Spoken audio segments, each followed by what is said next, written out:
Un curso de milagros. Manual para el maestro. Pregunta o cuestión cuarta. ¿Cuáles son las características de los maestros de Dios?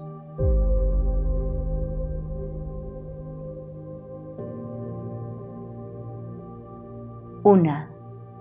Las características superficiales de los maestros de Dios no son en modo alguno similares.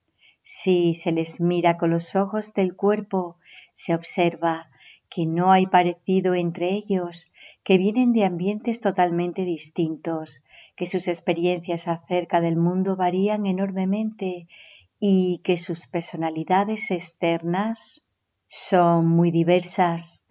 Durante las primeras etapas en el desempeño de su función como maestros de Dios, aún no han adquirido las profundas características que los establecerán como lo que son. Dios concede dones especiales a sus maestros porque tienen un papel especial que desempeñar en su plan para la expiación. El que sean especiales es, por supuesto, una condición estrictamente temporal, establecida en el tiempo a fin de que les conduzca más allá de él. Estos dones especiales, nacidos de la relación santa hacia la que se encamina la situación de aprendizaje-enseñanza, se convierten en algo característico de todos los maestros de Dios que han progresado en su aprendizaje.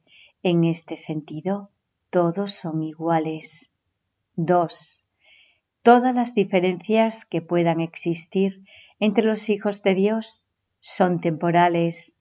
No obstante, puede afirmarse que en el tiempo los maestros de Dios más avanzados poseen las siguientes características. La primera es confianza. 1. He aquí la base sobre la que descansa su capacidad para llevar a cabo su función. La percepción es el resultado de lo que se ha aprendido. De hecho, la percepción es lo que se ha aprendido, ya que causa y efecto nunca se encuentran separados. Los maestros de Dios tienen confianza en el mundo porque han aprendido que no está regido por las leyes que el mundo inventó. Está regido por un poder que se encuentra en ellos, pero que no es de ellos. Este poder es el que mantiene todas las cosas a salvo. Mediante este poder, los maestros de Dios contemplan un mundo perdonado. 2. Una vez que hemos experimentado ese poder, es imposible volver a confiar en nuestra insignificante fuerza propia.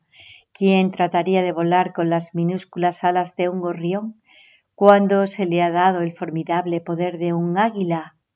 ¿Y quién pondría su fe en las miserables ofrendas del ego cuando los dones de Dios se encuentran desplegados ante él? ¿Qué induce a los maestros de Dios a efectuar ese cambio? Y dentro de esta primera característica, que es confianza, se abre un apartado titulado El desarrollo de la confianza. Párrafo 3. En primer lugar, tienen que pasar por lo que podría calificarse como un periodo de deshacimiento. Ello no tiene por qué ser doloroso, aunque normalmente lo es. Durante ese periodo parece como si nos estuvieran quitando cosas y raramente se comprende en un principio que estamos simplemente reconociendo su falta de valor. ¿De qué otro modo se iba a poder percibir lo que no tiene valor, a no ser que el perceptor esté en una posición desde la que no puede sino ver las cosas de otra manera? Aún no ha llegado al punto en el que puede efectuar el cambio interno totalmente. Por eso, a veces el plan requiere que se efectúen cambios en lo que parecen ser las circunstancias externas, Por eso a veces el plan requiere que se efectúen cambios en lo que parecen ser las circunstancias externas. Estos cambios son siempre beneficiosos. Una vez que el Maestro de Dios ha aprendido esto, pasa a la segunda fase. Párrafo 4. Ahora el Maestro de Dios tiene que pasar por un periodo de selección. Este periodo es siempre bastante difícil, pues al haber aprendido que los cambios que se producen en su vida son siempre beneficiosos, tiene entonces que tomar todas sus decisiones sobre la base de si contribuyen a que el beneficio sea mayor o si lo disminuyen. Descubrirá que muchas cosas, si no la gran mayoría de las que antes valoraba, no hacen sino obstruir su capacidad para transferir lo que ha aprendido a las nuevas situaciones que se le presentan, puesto que ha valorado lo que en verdad no tiene ningún valor, no generalizará la lección por temor a lo que cree que puede perder o debe sacrificar. Se necesita haber aprendido mucho para poder llegar a entender que todas las cosas, acontecimientos, encuentros y circunstancias son provechosos. Solo en la medida en que son provechosos deberá concedérseles algún grado de realidad en este mundo de ilusiones. La palabra valor, entrecomilladamente, no puede aplicarse a nada más. Párrafo 5. La tercera fase por la que el Maestro de Dios tiene que pasar podría llamarse un periodo de renuncia. Si se interpreta esto como una renuncia a lo que es deseable, se generará un enorme conflicto. Son pocos los maestros de Dios que se escapan completamente de esta zozobra. No tiene ningún sentido, no obstante, separar lo que tiene valor de lo que no lo tiene, a menos que se dé el paso que sigue naturalmente. Por lo tanto, el periodo de transición tiende a ser un periodo en el que el Maestro de Dios se siente llamado a sacrificar sus propios intereses en aras de la verdad. Todavía no se ha dado cuenta de cuán absolutamente imposible sería tal exigencia. Esto solo lo puede aprender a medida que, de hecho, renuncia a lo que no tiene valor. Mediante esa renuncia aprende que donde esperaba aflicción, encuentra en su lugar una feliz despreocupación. Donde pensaba que se le pedía algo, se encuentra agradecido con un regalo. 6. Ahora llega un periodo de asentamiento. Es este un periodo de reposo, en el que el Maestro de Dios descansa razonablemente en paz por un tiempo. Ahora consolida su aprendizaje. Ahora comienza a ver el valor de transferir lo que ha aprendido. El potencial de su aprendizaje es literalmente asombroso y el Maestro de Dios ha llegado a un punto en su progreso desde el que puede ver que en dicho aprendizaje radica su escape. Renuncia a lo que no quieres y conserva lo que sí quieres. Qué simple es lo obvio y qué fácil el Maestro de Dios. Necesita este periodo de respiro. Todavía no ha llegado tan lejos como cree, mas cuando esté listo para seguir adelante, marcharán a su lado compañeros poderosos. Ahora descansa por un rato y los convoca antes de proseguir. A partir de ahí, ya no seguirá adelante solo. 7. La siguiente fase es ciertamente un periodo de inestabilidad. El Maestro de Dios debe entender ahora que en realidad no sabía distinguir entre lo que tiene valor y lo que no lo tiene. Lo único que realmente ha aprendido hasta ahora es que no desea lo que no tiene valor, pero sí lo que lo tiene.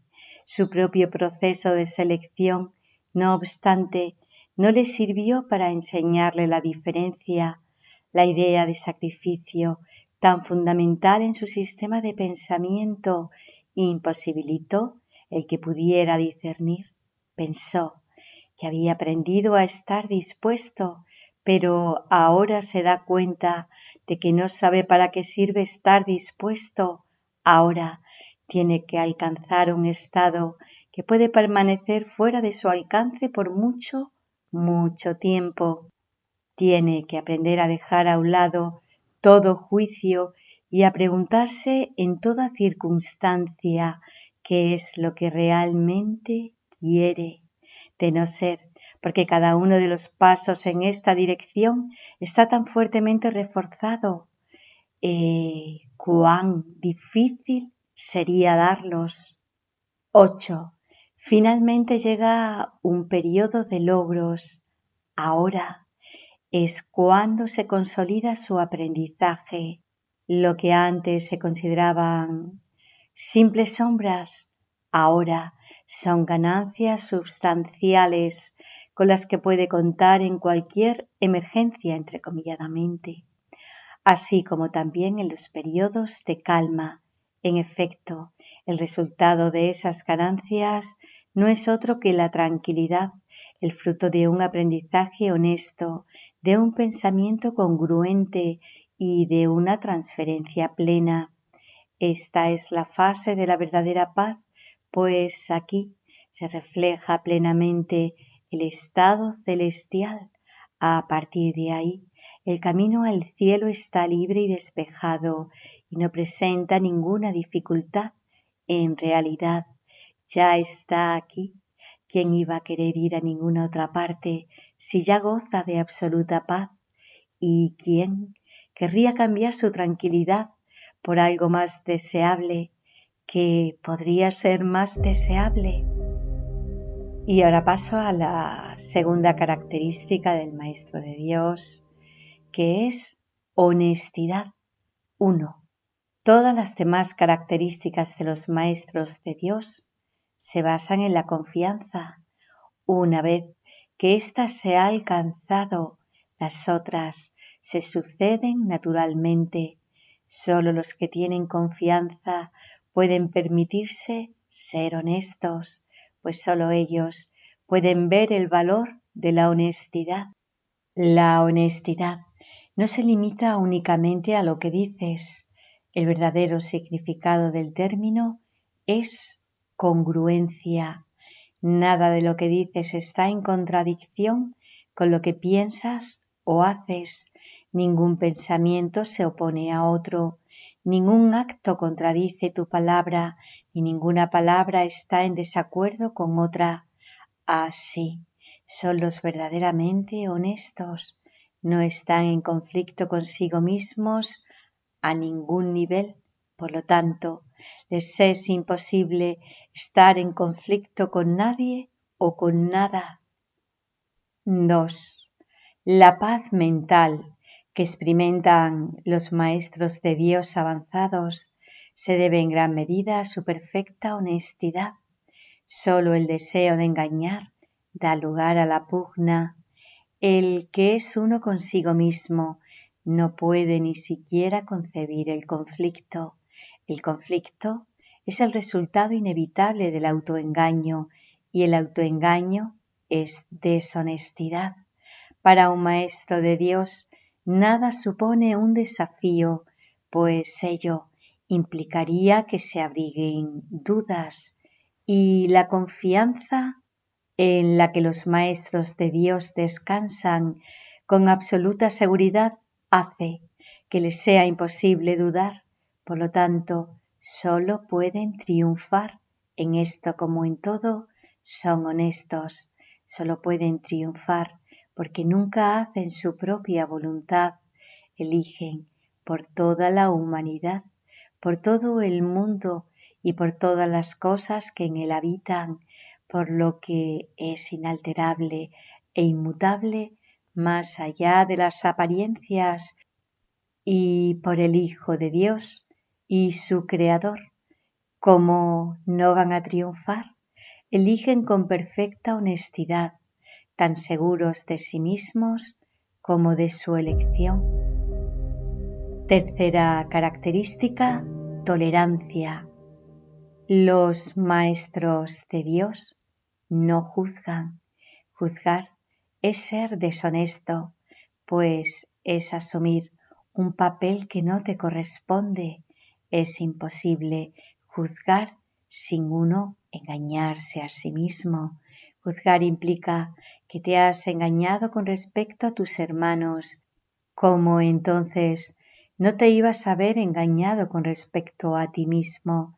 Juzgar implica falta de confianza, y la confianza sigue siendo la piedra angular de todo el sistema de pensamiento del Maestro de Dios.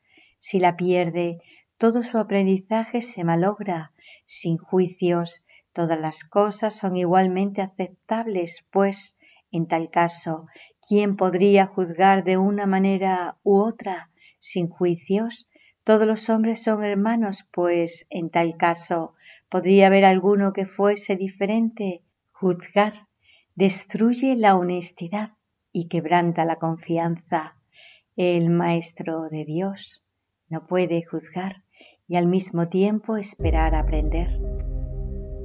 Cuarta característica, mansedumbre. 1.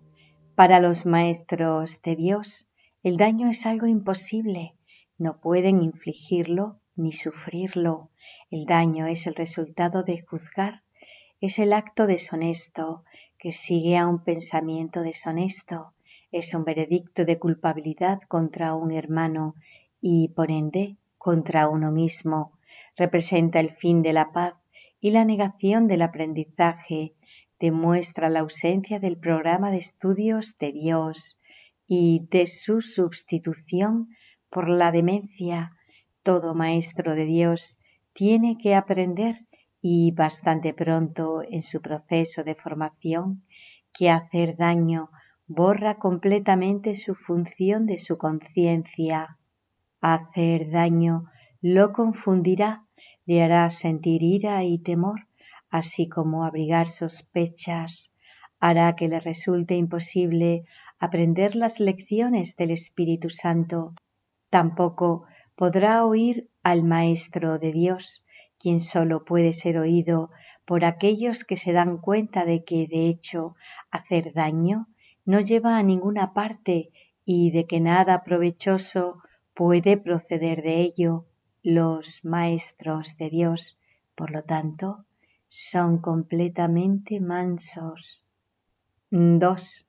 Necesitan la fuerza de la mansedumbre, pues gracias a ella la función de la salvación se vuelve fácil. Para los que hacen daño, llevar a cabo dicha función es imposible, pero para quienes el daño no tiene sentido, la función de la salvación es sencillamente algo natural. ¿Qué otra elección sino esta tiene sentido para el que está en su sano juicio? ¿Quién de percibir un camino que conduce al cielo elegiría el infierno? ¿Y quién elegiría la debilidad que irremediablemente resulta de hacer daño cuando puede elegir la fuerza infalible, todo abarcadora e ilimitada de la mansedumbre? El poder de los maestros de Dios radica en su mansedumbre, pues han entendido que sus pensamientos de maldad no emanaban del Hijo de Dios ni de su Creador. Por lo tanto, unieron sus pensamientos a aquel que es su fuente, y así su voluntad, que siempre fue la de Dios, quedó libre para ser lo que es. La siguiente característica, la quinta, es júbilo. 1. El júbilo es el resultado inevitable de la mansedumbre. La mansedumbre significa que ahora el miedo es imposible, que podría entonces obstaculizar el júbilo. Las manos abiertas de la mansedumbre están siempre llenas. Los mansos no experimentan dolor, no pueden sufrir. Como no van a ser felices, están seguros de que son amados y de que por lo tanto están a salvo. El júbilo va unido a la mansedumbre tan inevitablemente como el pesar acompaña al ataque. Los maestros de Dios confían en Él y están seguros de que su Maestro va delante de ellos, asegurándose de que no les acontezca ningún daño. Disponen de sus dones y siguen su camino, porque la voz de Dios los dirige en todo. El júbilo es su canto de gratitud y Cristo los contempla también con agradecimiento. La necesidad que Él tiene de ellos es tan grande como la que ellos tienen de Él. Qué gozo tan inmenso compartir el propósito de la salvación. Sexta característica, indefensión.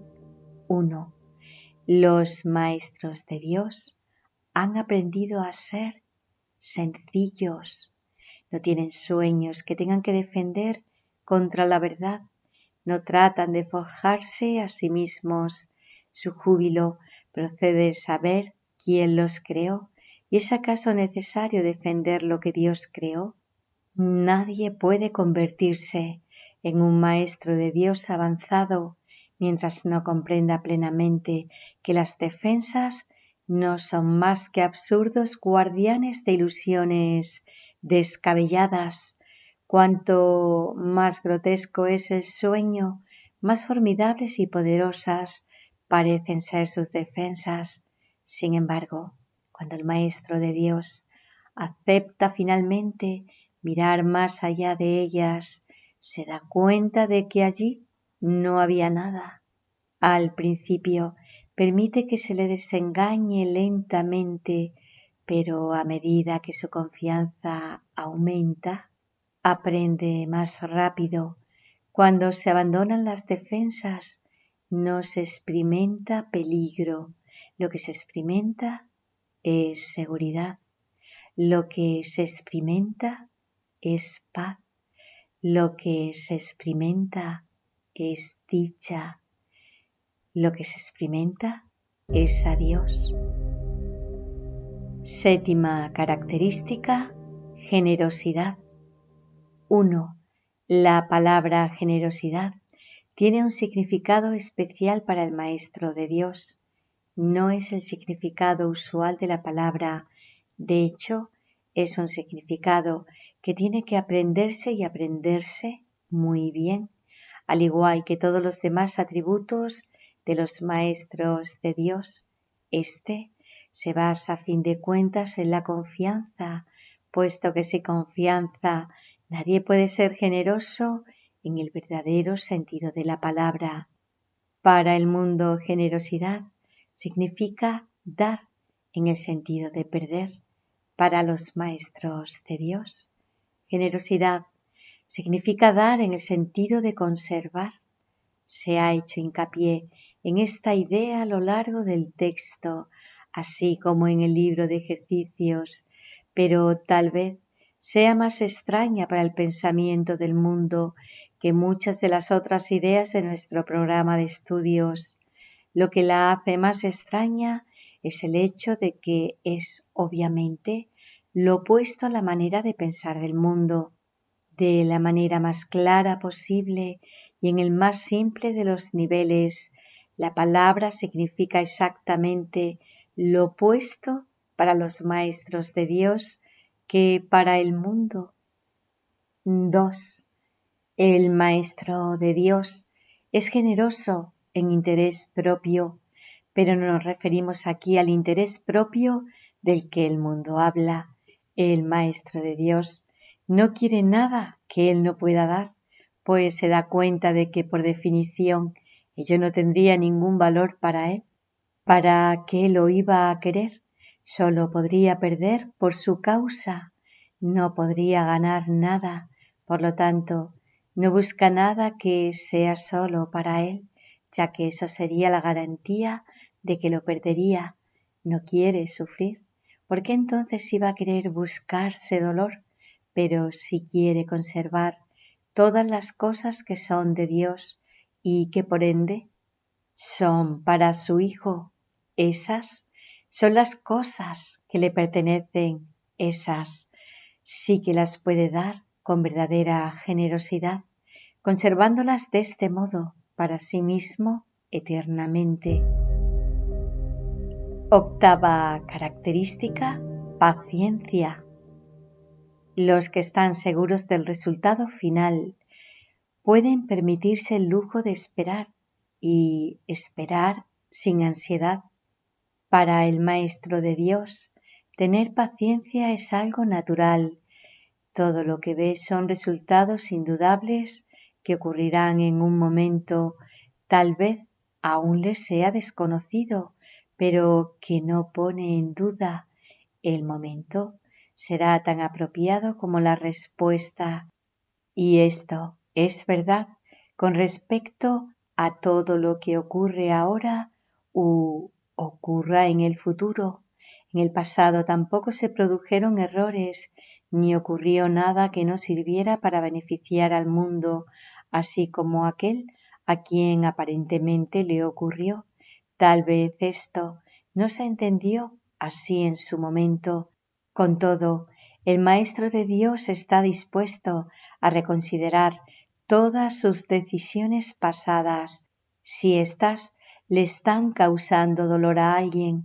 Tener paciencia es algo natural para los que tienen confianza, seguros de la interpretación final de todas las cosas en el tiempo. Ningún resultado ya visto o por venir puede causarles temor alguno. Novena característica: fe. 1. El grado de fe de un maestro de Dios indica cuán avanzado se encuentra en su programa de estudios. ¿Pone en práctica este aprendizaje solo en algunos aspectos de su vida, mientras mantiene otros aparte? De ser así, su progreso es lento y su confianza aún no se ha arraigado firmemente. La fe es la confianza que el Maestro de Dios tiene de que la palabra de Dios ha de resolver todas las cosas perfectamente, no solo algunas, sino todas. Comienza generalmente poniendo su fe en la resolución de solo algunos problemas, manteniéndola así cuidadosamente restringida por un tiempo.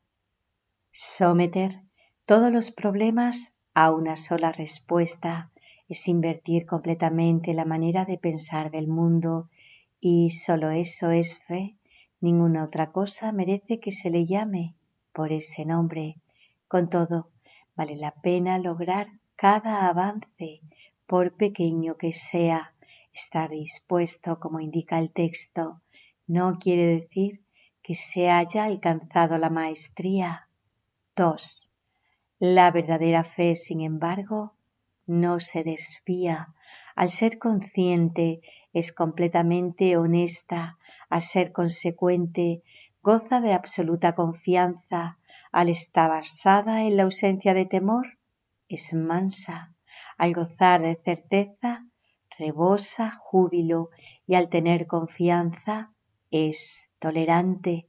La fe, por lo tanto, encierra en sí todos los demás atributos de los maestros de Dios y entraña la aceptación de su palabra y la definición que Él tiene de su Hijo hacia ellas. Es a donde la fe, en el verdadero sentido de la palabra, siempre se dirige. En ellas tiene puestas sus miras, buscándolas hasta que las encuentra. La indefensión naturalmente la acompaña y su condición es el júbilo, y una vez que las encuentra, descansa con sosegada certeza solo en aquello que es digno de toda fe. Y así paso a la última característica, que es La 10ª, mentalidad abierta. 1. El papel central que ocupa la mentalidad abierta, quizá el último de los atributos que el Maestro de Dios adquiere, puede entenderse fácilmente cuando se reconoce la relación que guarda con el perdón. La mentalidad abierta procede de una ausencia de juicios, de la misma manera en que los juicios cierran la mente impidiéndole la entrada al Maestro de Dios. De igual modo, la mentalidad abierta lo invita a entrar. De la misma manera en que la condenación juzga al Hijo de Dios como malvado, de igual modo la mentalidad abierta permite que sea juzgado por la voz de Dios en su nombre. De la misma manera en que la proyección de la culpa sobre él lo invitaría al infierno. De igual, la mentalidad abierta permite que la imagen de Cristo le sea extendida. Solo aquellos que tienen una mentalidad abierta pueden estar en paz, pues son los únicos que ven razones para ello. 2. ¿Cómo perdonan los que tienen una mentalidad abierta? Han renunciado a todas las cosas que les impedirían perdonar. Han abandonado realmente el mundo y permitido que éste les sea restaurado con tal frescura y un júbilo tan glorioso que jamás hubiesen podido concebir un cambio así. Nada es ahora como antes. Todo lo que antes parecía opaco y sin vida, ahora no hace sino refulgir. Lo que es más, todas las cosas le dan la bienvenida, ya que ha desaparecido toda sensación de amenaza. Ya no quedan tinieblas que oculten la faz de Cristo. Ya se ha logrado el objetivo. El perdón es la meta final del programa de estudios, pues allana el camino para lo que se encuentra más allá de todo aprendizaje. El programa de estudios no hace ningún esfuerzo por excederse de su verdadera meta. El perdón es su único objetivo, en el cual converge en última instancia todo aprendizaje. Ciertamente, eso es suficiente. 3. Y último, habrás notado que la lista de atributos de los maestros de Dios no incluye las características que constituyen la herencia del Hijo de Dios. Términos tales como amor, impecabilidad, perfección, conocimiento y verdad eterna no aparecen en este contexto, pues no serían apropiados aquí. Lo que Dios ha dado está tan remotamente alejado de nuestro programa de estudios que el aprendizaje no puede sino desaparecer ante su presencia. Sin embargo, mientras su presencia esté velada, el enfoque ha de centrarse necesariamente en el programa de estudios. La función de los maestros de Dios es llevar al mundo el verdadero aprendizaje. Propiamente dicho, lo que llevan es un desaprendizaje, que es lo único que le puede llamar verdadero aprendizaje en este mundo. A los maestros de Dios se les ha encomendado la función de llevar al mundo las buenas nuevas del completo perdón. Bienaventurados son en verdad, pues son los portadores de la salvación.